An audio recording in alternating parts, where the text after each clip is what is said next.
जय बाबा भोलेनाथ। आज के इस वीडियो में हम देखेंगे साल 2023 का आखिरी प्रदोष व्रत दिसंबर में कब है। जानेंगे शुभ मुहूर्त, पूजन विधि और महत्व। हर मास की त्रयोदशी तिथि को प्रदोष व्रत रखा जाता है। प्रदोष व्रत भगवान शिव को समर्पित है। दिसंबर में यह पड़ने वाला प्रदोष व्रत रविवार के दिन पड़ रहा है। दोनों प्रदोष व्रत रविवार को होने के कारण रवि प्रदोष व्रत होंगे। रवि प्रदोष व्रत आरोग्य और सौभाग्य लाने वाला होता है।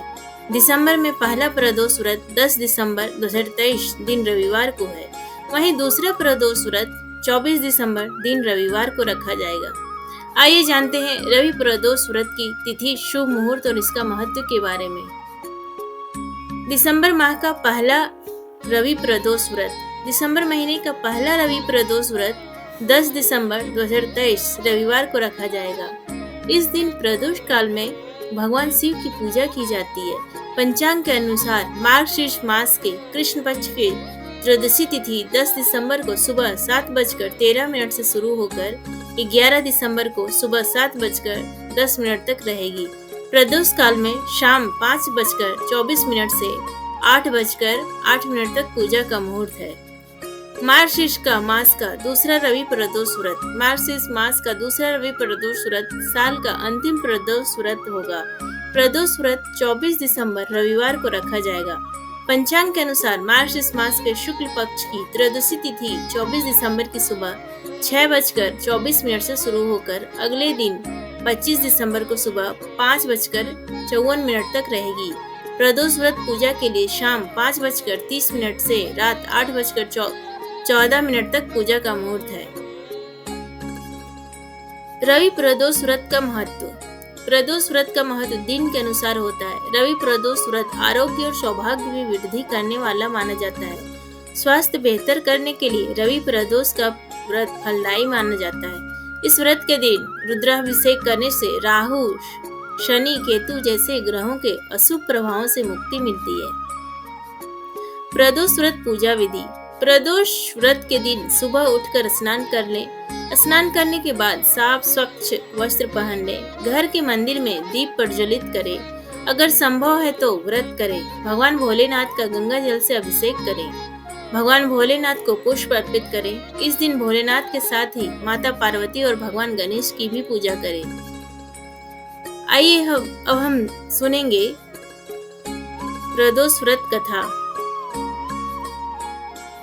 एक ग्राम में अति दीन ब्राह्मण निवास करता था। उसकी साध्वी स्त्री प्रदोष व्रत किया करती थी। उसे एक ही पुत्र रत्न था। एक समय की बात है, वह पुत्र गंगा स्नान करने के लिए गया। दुर्भाग्यवश मार्ग में चोरों ने उसे घेर लिया और वे कहने लगे कि हम तुम्हें मारेंगे नहीं, तुम अपने पिता के गुप्त धन के बारे में हमें बतला दो।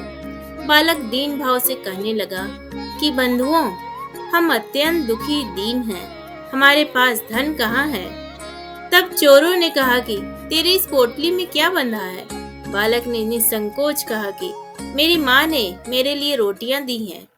यह सुनकर चोरों ने अपने साथियों से कहा कि साथियों, यह बहुत ही दीन दुखी मनुष्य है, अतः हम किसी और को लूटेंगे। इतना कहकर चोरों ने उस बालक को जाने दिया। बालक वहां से चलते हुए एक नगर में पहुंचा। नगर के पास एक बरगद का पेड़ था। वह बालक उसी बरगद के वृक्ष की छाया में सो गया। उसी समय उस नगर के सिपाही चोरों को खोजते हुए उस बरगद के वृक्ष के पास पहुंचे और बालक को चोर समझकर बंदी बना राजा के पास ले गए। राजा ने उसे कारावास में बंद करने का आदेश दिया। ब्राह्मणी का लड़का जब घर नहीं लौटा तब उसे अपने पुत्र की बड़ी चिंता हुई। अगले दिन प्रदोष व्रत था। ब्राह्मणी ने प्रदोष व्रत किया और भगवान शंकर से मन ही मन अपने पुत्र की कुशलता की प्रार्थना करने लगी। भगवान शंकर ने उस ब्राह्मणी की प्रार्थना स्वीकार कर ली।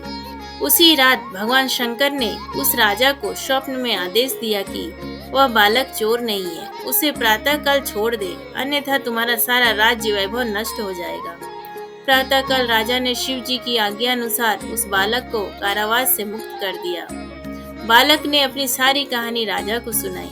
सारा वृत्तांत सुनकर राजा ने अपने सिपाहियों को उस बालक के घर भेजा और उसके माता पिता को राज दरबार में बुलाया। उसके माता पिता बहुत ही भयभीत थे। राजा ने उन्हें भयभीत देखकर कहा कि अब भयभीत ना हो, आपका बालक निर्दोष है। राजा ने ब्राह्मण को 5 गांव दान में दिए, जिससे कि वे सुखपूर्वक अपना जीवन व्यतीत कर सके। इस तरह ब्राह्मण आनंद से रहने लगा। शिव जी की दया से उसकी दरिद्रता दूर हो गई। अतः जो भी मनुष्य रवि प्रदोष व्रत को करता है, वह सुखपूर्वक और निरोगी होकर अपना संपूर्ण जीवन व्यतीत करता है। बोलो भोलेनाथ की जय।